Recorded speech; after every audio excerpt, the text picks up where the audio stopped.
Good morning, I'm meteorologist Michael White here in the Fox 10 Storm Tracker Center. This is your weather webcast on fox10tv.com for Wednesday. Clear, quiet, and windy. That is going to be our weather for this Wednesday. We can see winds locally upwards of 30 miles per hour, but it is going to be fall-like, and tons of sun is going to be in the sky with no weather issues at all. Mornings are going to start off in the 50s. The high today is going to be cooler than it was yesterday. Yesterday we were in the mid-80s. Today we're only expecting lower 80s, and we're not expecting any trouble from Ian, but this is now a Category 4 monster hurricane, and it's going to be making landfall around Fort Myers, Florida. That puts everyone in southeast Florida on the bad side. You even got an active tornado warning when we're recording this before 4:30 north of Miami.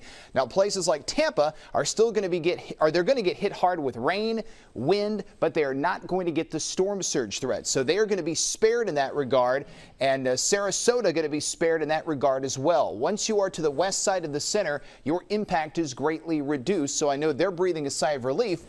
But places on the southeast portion of Florida, including Miami and especially Fort Myers, are not. This is the latest track from the Hurricane Center office in Miami. You will see Ian cross the central portion of the Sunshine State, scoot into the Atlantic, and then make a second landfall Friday afternoon right on the Georgia-South Carolina border as it shifts its way back to the north and west. So landfall is going to happen later today around Fort Myers. That will happen this afternoon at about 2.